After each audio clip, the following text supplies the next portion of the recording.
먼저 그 말씀 나누기 전에 긴급한 광고를 하나만 드리겠습니다. 지금 이제 튀르키예 지진 때문에 이제 구호 물자를 지금 긴급하게 모집하고 있는데, 저도 정보를 일찍 알았으면 저희 교회에서 이거를 했을 텐데, 이번 2월 15일번 수요일까지 이제 진저브 그 자치센터 그 1층에서 물품을 받아요. 그러니까 담요, 우비, 겨울 옷, 이런 것들입니다. 그러니까 지금 여러분들이 이제 수요일까지이기 때문에 우리가 우리 교회 차원에서 해서 가져가기에는 너무 늦어요. 그래서 일단은 지금 추위 때문에 버틸 수 있는 옷가지나 이제 담요라든지 우비라든지 여러 이런 분들이 필요합니다. 그래서 신발, 또 부추 이런 거. 그래서 여러분들이 깨끗하게 좀 하시고, 여러분이 집에 갖고 있는 것들을 좀 깨끗하게 이렇게 세척하시고, 진저브 읍사무소 주민자치센터 1층으로 수요일까지 모금합니다. 그러면 이거를 빨리 적십자사를 통해 가지고 일단 1차 구호 물품을 보내게 돼 있어요. 그렇게 진행을 해주시고, 그 다음에 아직 지금 총회에서 아마 공문이 내려올 겁니다. 그래서 여러분들이 헌금하실 분들은 이제 지정 헌금을 교회에다가 해주시면 총회 사회선교부하고 연결해서 우리 총회를 통해서 또 그쪽으로 지금 지원하는 것으로 하겠습니다. 저희 교단 그 튀르키예 선교사님들이 있습니다. 그래서 그 선교사님들이 지금 긴급하게 지금 구호 활동에 지금 동참하고 계시고, 또 여러 그 도움들을 요청하고 있는 가운데 있어서 지금 아마 총회 차원에서 총회 사회선교부에서 아마 공문이 내려올 거로 짐작이 됩니다. 그래서 여러분들이 그렇게 알고 이제 마음으로 준비하시고 지정 헌금을 튀르키예에 이렇게 지정 헌금을 해주시면 그 금액을 전에 그 사회선교부로 또 사회선교부 통해서 구호하는 것으로 그렇게 하겠습니다. 예수님의 부활 이야기 할 때에 빼놓을 수 없는 이야기가 있죠. 그 뭐냐면 예수님의 부활 이야기 항상 희망적이고 막 환희에 넘치고 기쁨이 넘치고 이런 이야기만 있으면 좋겠는데 그렇지가 않은 거예요. 오늘 말씀에 보면 예수님이 죽은 자 가운데서 부활하셨습니다. 그럼에도 불구하고 지금 제자들의 분위기는 어떤 분위기입니까?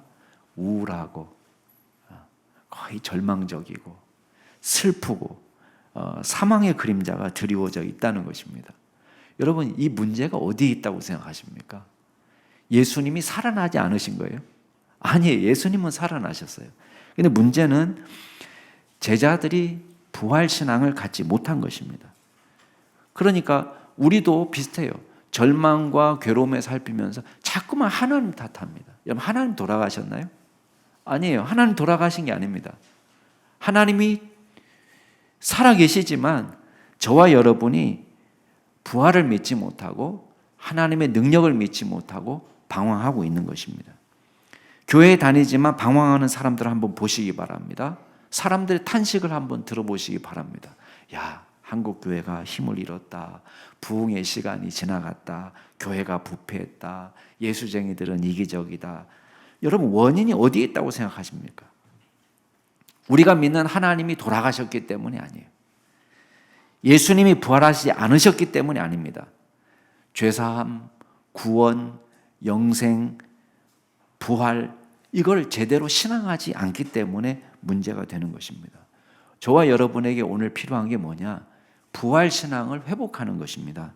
우리가 모두 다 순교의 자리에 이를 수는 없습니다. 그렇지만 적어도 우리에게 꼭 필요한 게 뭐냐? 순교적 신앙을 가져야 되는 거예요. 예수 그리스도를 위해서 내가 죽을 수도 있다라는 그런 믿음을 우리가 가져야 되는 것입니다. 여러분, 바울이 에베소 교회에 편지하는 장면을 한번 보시기 바랍니다. 바울의 환경은 너무 우울해요. 생각만 해도. 옥에 갇혀 있고 풀려날 때가 언제인지 기약이 없고 자신의 상황을 보면 절망적이고 실망스럽고 왜 내가 예수님을 전해야 되는데 여기에 들어와 있을까? 왜 내가 옥에 갇혀 있을까? 아마 고민이 많았을 거예요. 그런데 에베소서 6장에 보면은 바울의 고백은 이겁니다. 여러분, 저를 위하여 기도해 주시되 내게 말씀을 주셔서 나로 입을 열어서 담대히 복음의 비밀을 알리게 하여 주옵소서. 이렇게 기도해 달라는 것입니다. 나로 하여금 이 일에 당연히 할 말을 담대히 할 수 있도록 힘을 달라고. 그게 기도 제목이에요. 여러분, 우리가 흔히 옥에 갇혔을 때에 우리가 바울 같으면 어떤 기도가 머릿속에 확 떠오릅니까? 조속히 석방되게 해주세요. 예. 배부르게 밥이라도 먹을 수 있도록 도와주세요. 건강 잃지 않게 해주세요. 이게 기도 제목이 아니겠습니까? 그러나 바울은 자신의 정체성을 이렇게 고백합니다. 내가 비록 쇠사슬에 매어 있지만 나는 복음의 비밀을 알리기 위한 사신이라고 이야기합니다. 자기 자신을 사신이다, 사도다. 이게 바울의 정체성입니다. 빌립보서에 보면 똑같은 옥중서신인데 내가 사는 것도 죽는 것도 유익하다. 왜? 내 안에 사는 것이 그리스도이기 때문에. 중요하지 않다는 거예요.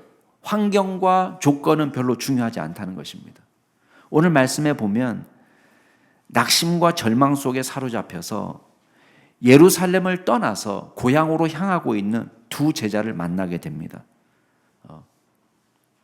이 제자들에게 나타나신 예수님이 오늘 말씀의 주인공입니다.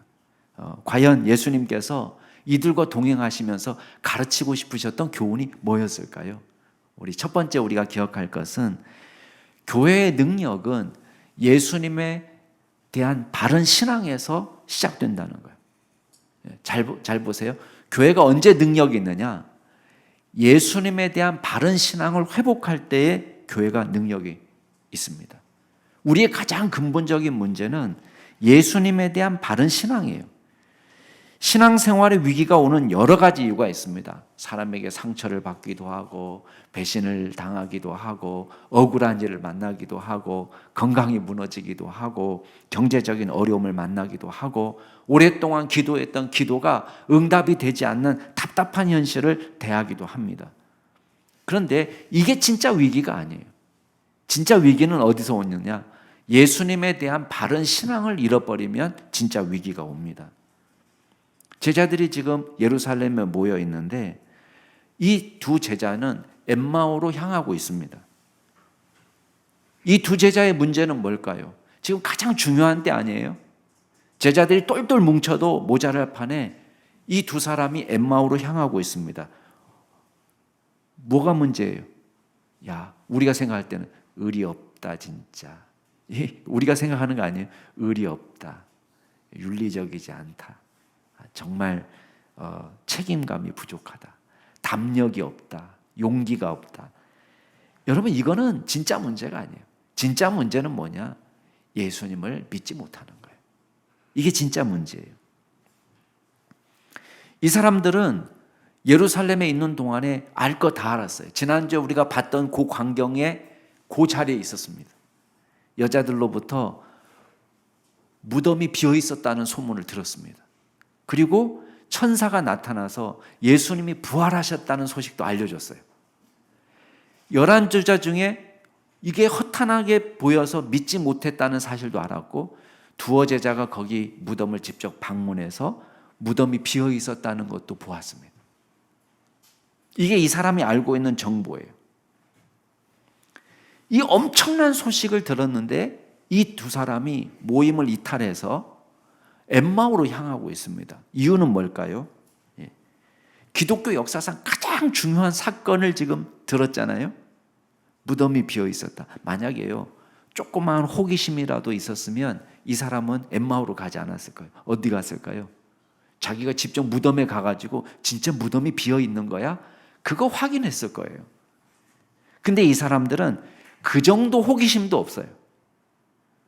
무덤이 비어 있는지 안 비어 있는지 아무 상관이 없어요. 여자들은 천사를 보았다, 예수님이 부활하셨다는 소식을 들었다, 아무 관심이 없어요. 이 사람들은 그냥 엠마오로 가고 있는 것입니다. 용기가 부족해서도, 담력이 부족해서도, 의리가 없어서도 아니고 신앙이 없기 때문에 그래요. 이 사람들이 이해하는 예수님의 정체성을 한번 주목해 보시기 바랍니다. 이 사람들이 오늘 15절 보면은요, 엠마오로 가면서 서로 이야기를 나누고 있습니다. 여기 문의하였다는 표현이 나오는데, 문의했다는 표현은 그냥 단순히 서로 질문을, 호기심을 갖고 질문했다는 그런 뜻이 아닙니다. 논쟁을 벌였다는 뜻이에요. 그러니까 난상 토론이 벌어진 거예요. 주제는 뭐냐? 예수님에 대한 이야기예요. 난상 토론을 벌어졌는데 갑론을박 논쟁을 벌이고 있지만 예수님의 십자가 사건을 제대로 이해하고 정리하지 못하고 있습니다. 근데 그때 예수님이 슥 끼어드십니다. 옆에 다가오신 예수님이 같이 걸어가시는데도 예수님이라고는 꿈에도 생각 못했어요. 오늘 말씀에 보면 그들의 눈이 가려져서 그인 줄 알아보지 못했다 이렇게 되어 있지만 마가복음에 보면은 다른 모양으로 나타나셨다라고 되어 있습니다. 우리가 부활하신 예수님의 모습이 다소 제자들에게 생경한 모습으로, 낯선 모습으로 나타날 수 있다는 걸 우리가 짐작할 수 있습니다. 이게 어떻게 가능하냐? 예수님이 부활의 몸에 대해서 교훈하신 장면을 떠올려 보면은 가능하겠다 생각할 수 있습니다. 부활에 대한 이야기를 사두개인들한테 가르치실 때에 막 재혼을 여러 번 하고 그랬던 이 여자는 도대체 누구의 부인이 됩니까? 라는 질문을 했을 때 예수님이 그렇게 얘기하시잖아요. 네가 하나님의 능력도 부활에 대해서도 오해가 많다. 우리가 부활했을 때는 우리가 장가가고 시집가고 하는 그런 몸으로 부활하는 게 아니다. 그리고 우리는 천사들과 비슷한 상태가 된다. 그런 얘기를 했어요. 근데 성경에 보면 천사들의 현현을 우리가 목격하게 되잖아요. 그때 어떤 모습으로 옵니까? 사람의 모습으로 온단 말이에요. 언제는 훅 사라져 버려요. 삼손의 아버지 마노아에게 나타났던 천사들의 모습도 한번 생각해 보세요. 연기처럼 사라져 버렸어요. 예수님의 부활의 몸도 마찬가지죠. 꽁꽁 문이 잠겨 있는데 훅 들어오셔요. 그러니까 우리가 지금 알고 있는 이 몸하고는 뭔가 다른 몸일 거다라는 게 짐작이 됩니다. 그래서 다른 모양으로 지금 나타나셨어요. 그 말은 일부러 당신의 정체를 숨기셨다는 뜻이에요. 예수님께서 무슨 일을 이야기를 하고 있냐고 대화에 끼어드십니다. 그랬더니 두 사람이 슬픈 빛을 하고 한 사람, 그 중에 한 사람, 글로바라는 사람이 이야기합니다. 아니 보아하니 예루살렘에서 오시는 듯 하온데 그 며칠 동안 거기에서 무슨 일이 일어났는지도 모르십니까? 글로바는 예수님에 대한 자신들의 기대, 그리고 그 기대와 달리 허망하게 일어난 십자가 처형에 대한 이야기를 이야기해 줍니다. 그리고 오늘 새벽에 여인들이 빈 무덤을 발견했다는 이야기도 해주고, 그리고 천사들이 부활의 이야기를 전해주었다는 것도 설명해 줍니다. 그리고 여기서 주목할 것은 글로바가 이해하고 있는 예수님의 정체성이에요. 자, 같이 한번 읽어볼까요? 19절부터 21절까지 한번 읽어보겠습니다. 19절부터 21절까지 시작. 이르시되 무슨 일이냐? 이르되 나사렛 예수의 일이니 그는 하나님과 모든 백성 앞에서 말과 일에 능하신 선지자이거늘 우리 대제사장들과 관리들이 사형 판결에 넘겨주어 십자가에 못 박았느니라. 우리는 이 사람이 이스라엘을 속량할 자라고 바랐노라. 이뿐 아니라 이 일이 일어난 지가 사흘째요. 예수님에 대한 이해가 나오는데요. 첫 번째는 누구로 이해하느냐? 선지자로 이해합니다. 선지자. 하나님과 모든 사람 앞에서 말에서나 일에서나 능하신 선지자다. 거기에 이 사람들이 이해하는 거예요. 자, 두 번째 예수님에 대한 이해는 뭐예요? 이스라엘을 속량할 자라. 정치적인 의미에서 이스라엘을 로마의 압제에서 구원할 메시아로 기대하고 있습니다. 완전히 틀린 건 아닙니다. 100% 온전한 이해도 아니지만 그렇다고 완전히 엉뚱한 이해는 아닙니다. 그러나 이 제자들이 놓치고 있는 부분이 있어요. 어떤 부분이냐? 십자가 처형에 대한 이해가 부족해요. 이 사람들은 십자가를 어떻게 생각했느냐? 실패라고 이해를 했어요. 예수님이 운이 나빠서 붙잡혀서 로마 군인들에게 넘겨진 바 되고 처형되었다. 그러니까 십자가는 이 사람들이 머릿속에는 실패의 사건이에요. 운이 없는. 그러니까 예수님에 대한 이해는 뭐예요? 결국은 말은 안 했지만 실패한 혁명가예요. 예수님의 독립운동이 실패한 거예요. 게다가 부활은 믿지도 못할 사실이에요. 아까도 말한 것처럼 부활에 대한 소식을 들었습니다. 무덤이 비어있다는 것을 제자들도 확인했습니다. 그러나 예수님이 진짜 부활하셨다는 그 가능성을 완전히 배제했어요. 완전히 요만큼이라도 가능성이 있다라고 생각했으면 지금 엠마오로 가지 않았을 거예요. 문제가 어디에 있어요?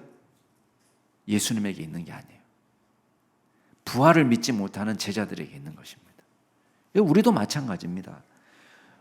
예수님께서 부활하셨습니다. 그러나 믿지 못하면 여전히 엠마오 제자들처럼 무기력할 수밖에 없어요. 지금 분위기가 어때요? 우울합니다. 슬픕니다. 절망적입니다. 천하를 다 잃었어요. 왜? 예수님을 믿지 못하니까. 오늘날 우리도 비슷해요. 예수님께서 우리의 문제를 해결하지 못하실 거다. 아예 딱 선을 그어 놓습니다. 온 세상의 근심 걱정을 다 자기가 짊어지고 살아가요.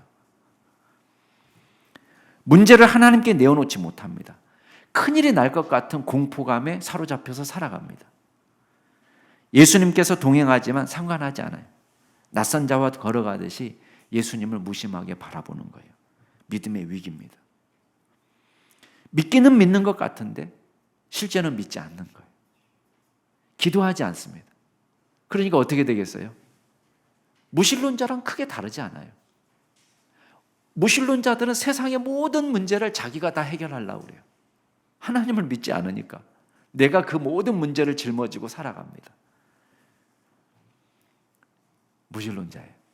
근데 믿는다고 이야기하면서도 하나님 앞에 기도하지 않는다. 실질적인 무신론자입니다. 하나님의 음성을 들어야 되는데 성경을 읽지 않아요.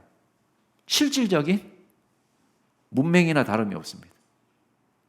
그를 모르는 사람하고 무슨 차이가 있어요? 성경을 읽지 않는데.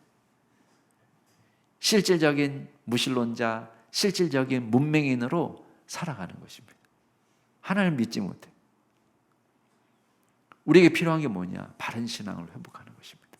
자, 그러면 어떻게 이 위기를 극복할 수 있습니까? 두 번째 우리가 기억할 것은 다른 길이 없어요. 하나님의 말씀으로 충분합니다. 말씀으로 다시 돌아가는 거예요.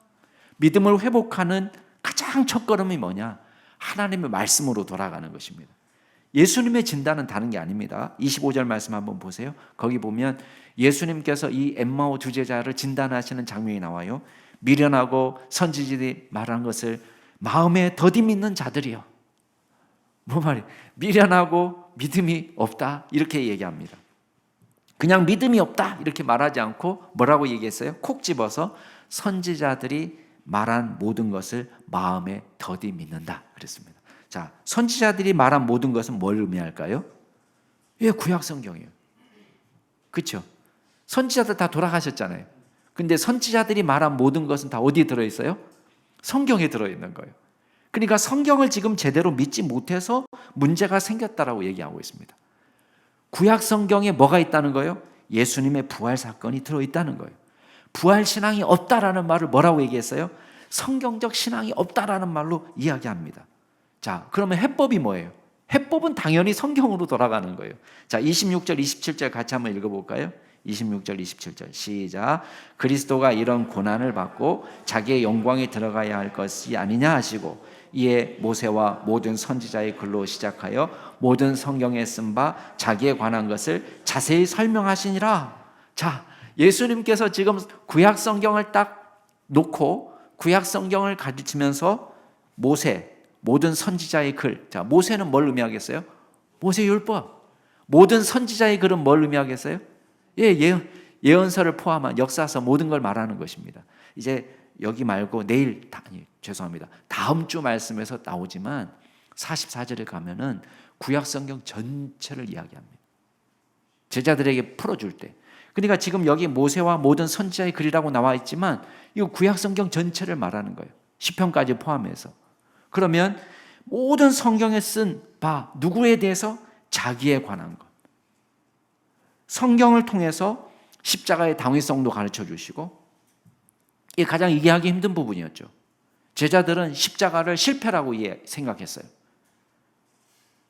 예수님이 십자가에 달려 돌아가신 것은 일어나지 말았어야 될 비극으로 이해했습니다. 그러나 예수님은 구약 성경을 통해서 아마도 이사야 53장을 인용했겠죠. 시편 22편을 인용했을 거예요. 이 구약 성경을 통해서 예수님의 십자가는 반드시 온 믿음의 사람들을 구원하기 위해서 꼭 거쳐야 될 관문, 지나가야 될 관문이라고 이야기했어요. 그리고 부활 역시 새로운 사실이 아닙니다. 이미 구약 성경에 예언된 대로 예수님께서 다시 살아나셨습니다. 이런 말씀의 능력이 있습니다. 예수님께서 말씀만 갖고 풀어주셨어요.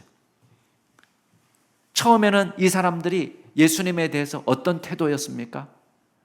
아니, 며칠 동안 예루살렘에 있으면서 그것도 몰라, 이런 태도에서 시작했어요. 그죠? 예수님을 핀잔 주는 모습으로 시작이 됐습니다. 그런데 지금 어떤 모습으로 변화되고 있습니까? 예수님의 말씀을 듣고 호감을 갖게 됐어요.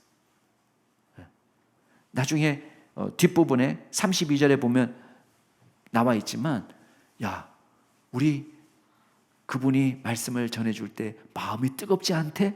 이렇게 간증했습니다. 그러니까 쉽게 말하면 이 말씀을 듣는 동안에 마음이 뜨거워졌다는 거예요. 성령께서 역사하신 거죠. 그리고 예수님으로 알아보지 못함에도 불구하고 호감을 표현합니다. 왜? 말씀에 대한 반응이에요, 이게. 말씀에 대해서. 말씀이 너무 은혜를 받으니까 말씀을 전하는 사람까지도 좋아지는 거죠. 그러면서 예수님이 다른 더 길을 가려고 하실 때에 이제 엠마오로 들어가면서 예수님에게 강권합니다. 우리와 함께 갑시다. 우리와 함께 갑시다. 날이 저물었습니다. 함께 주무시고 가십시오. 말은 나와 있지 않지만 저녁 식사도 대접하겠습니다. 그리고 예수님과 함께 떡을 떼면서 식사하는 자리에서 어떻게 됐어요? 갑자기 눈이 밝아졌어요. 그리고 예수님을 알아보고 분명한 부활신앙을 갖게 되었습니다. 이 사람들이 먼저 경험한 건 뭐예요? 말씀의 능력을 먼저 경험한 거예요. 이게 먼저예요.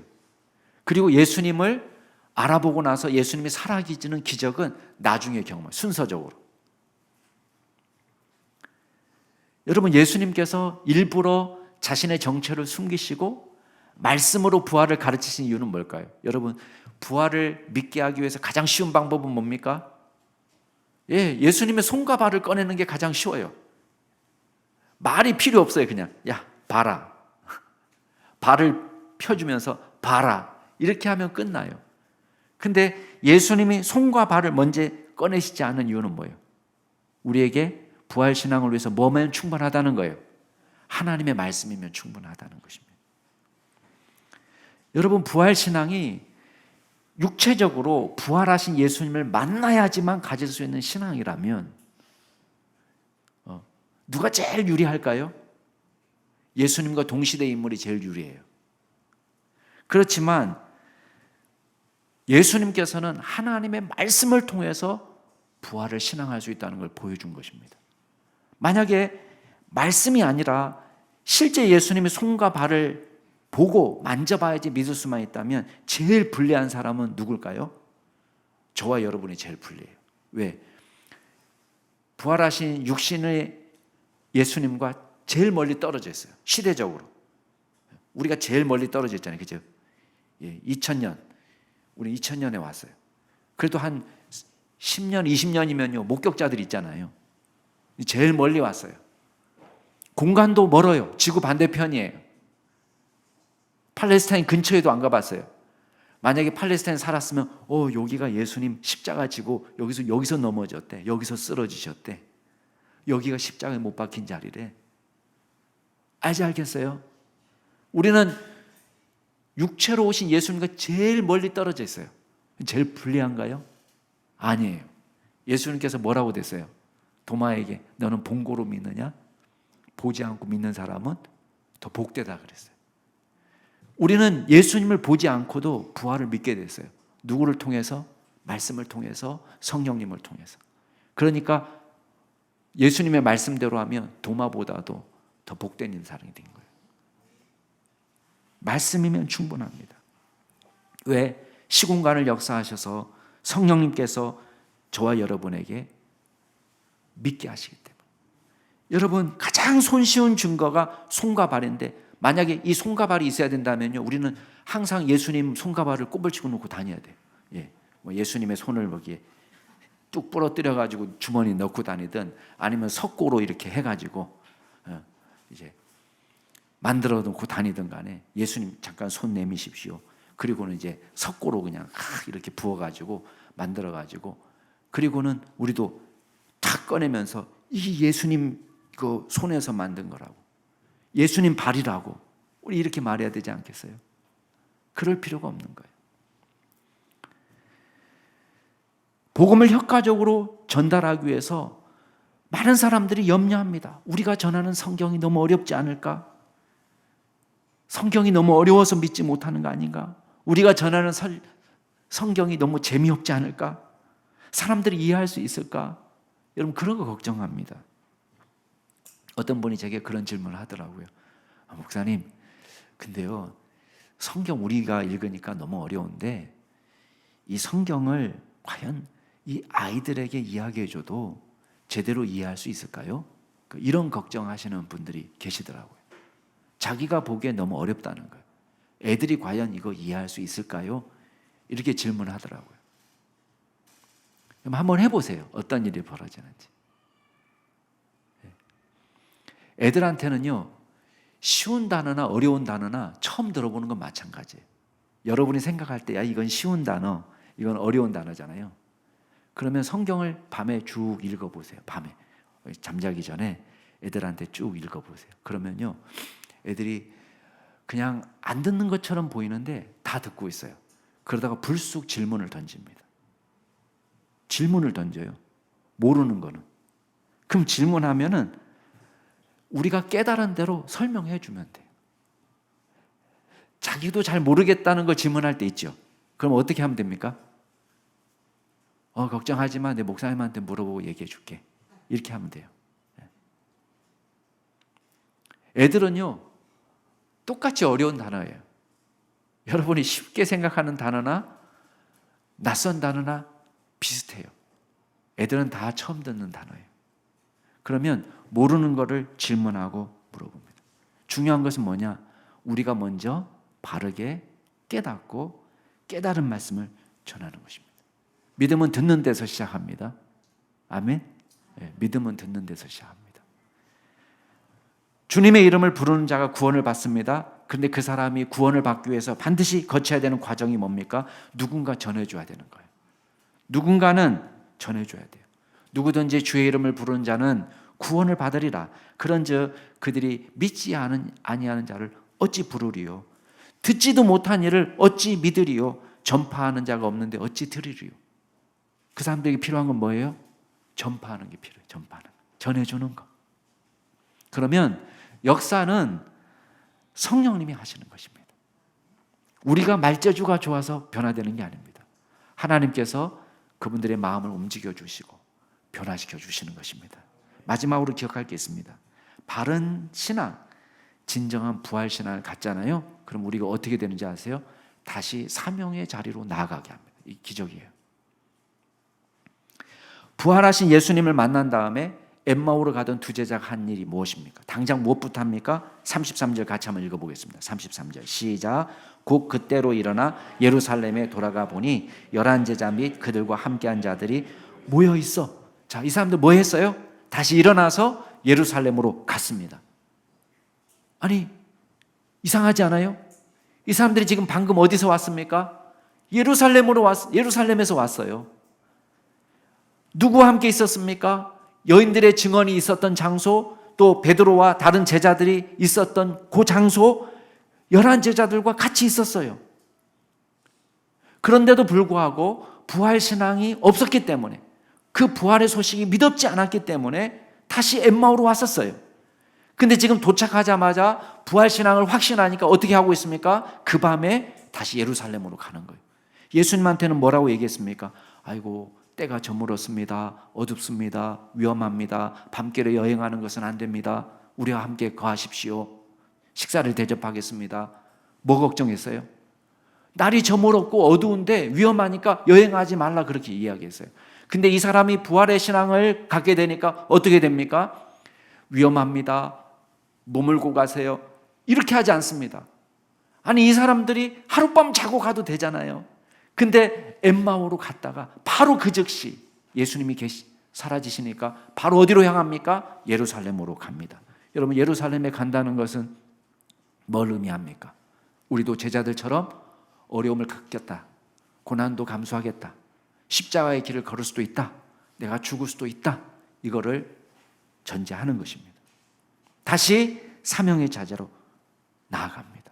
가봤더니 벌써 베드로에게 부활하신 주님이 나타났다는 소식을 듣습니다. 그리고 이 사람들도 간증합니다. 35절 말씀 같이 한번 읽어볼까요? 35절 시작. 두 사람도 길에서 된 일과 예수께서 떡을 떼심으로 자들에게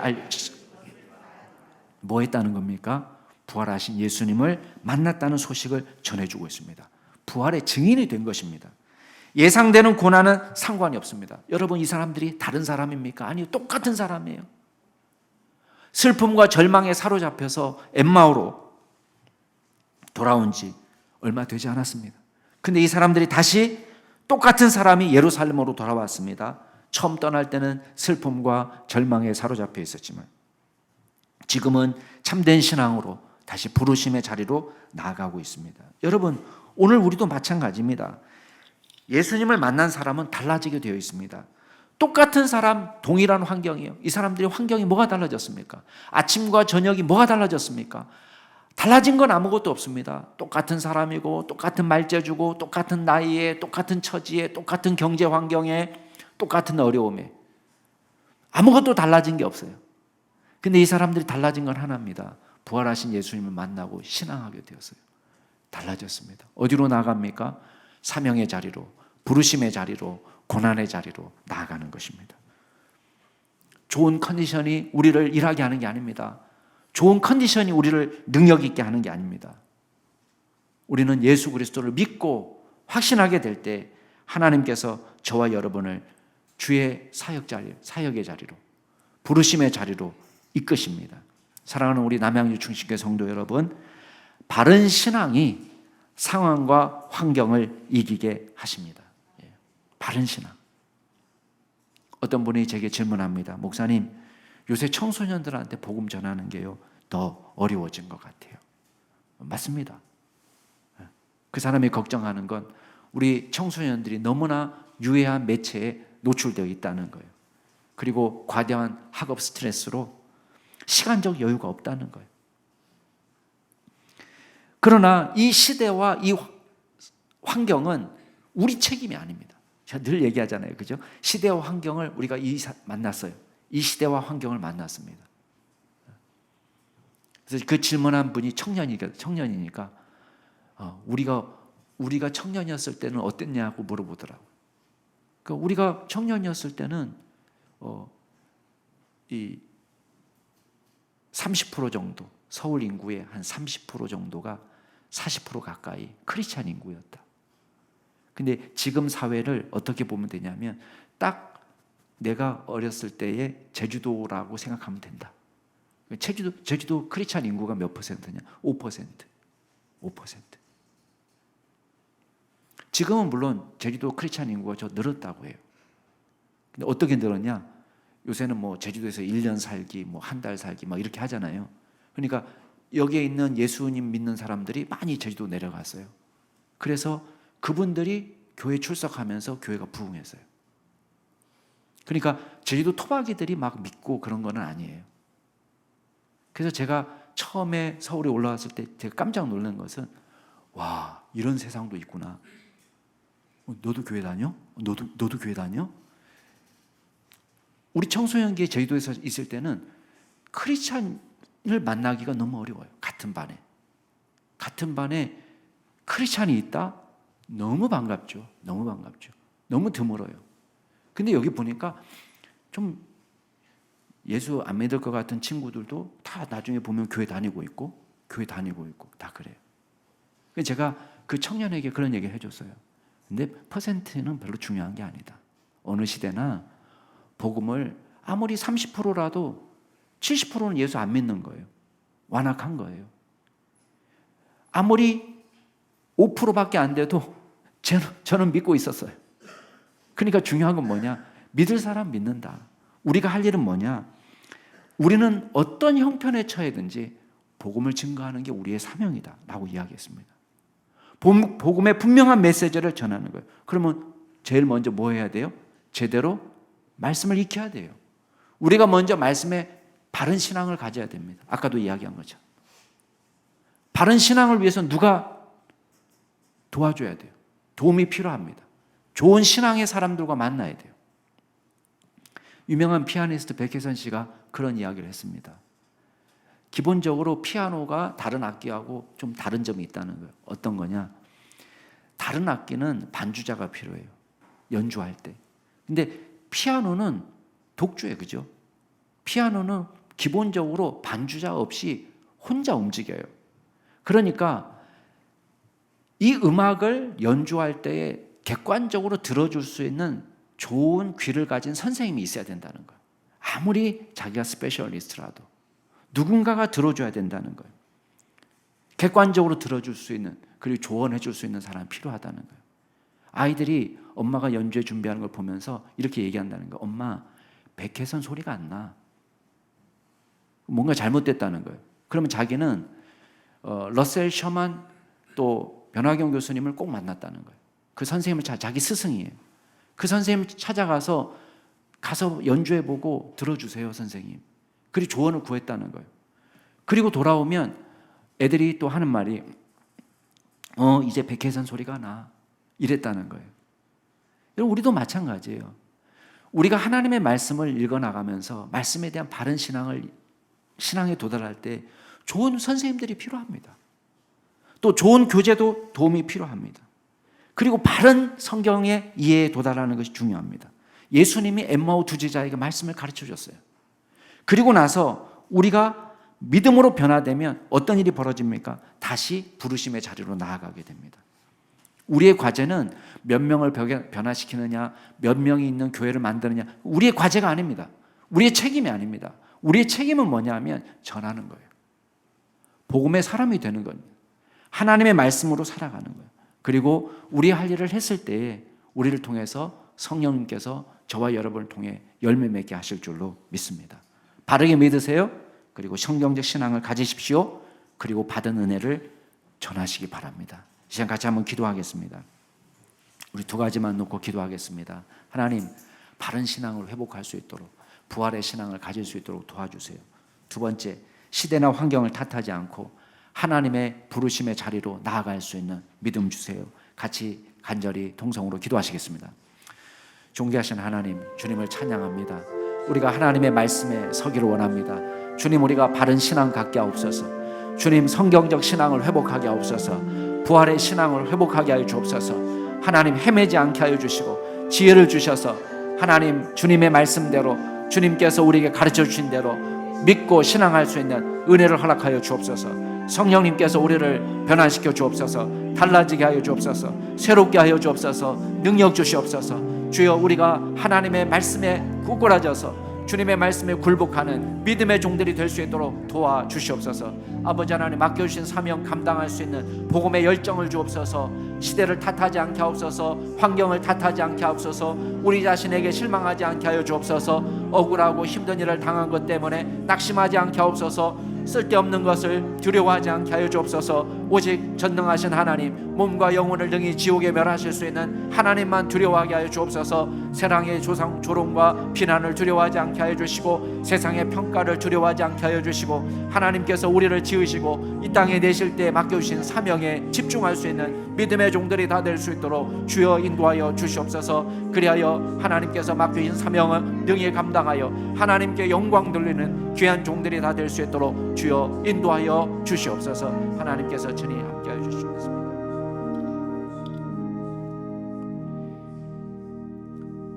거룩하신 하나님, 슬픔과 절망에 빠진 엠마오로 향하던 두 제자들을 친히 찾아오셔서 말씀으로 변화시켜 주신 은혜를 보았습니다. 그 은혜가 우리에게도 나타날 수 있도록 도와주시옵소서. 말씀으로 변화시켜 주시옵소서. 흔들리지 않는 부활신앙 갖게 하여 주시옵소서. 시대와 사람을 보며 주눅들지 않고 낙심하지 않고 맡겨진 사명을 묵묵히 감당하는 주의 종들이 다 되게 하여 주시옵소서. 감사드리며 모든 말씀 예수 그리스도의 이름으로 기도드리옵나이다. 아멘.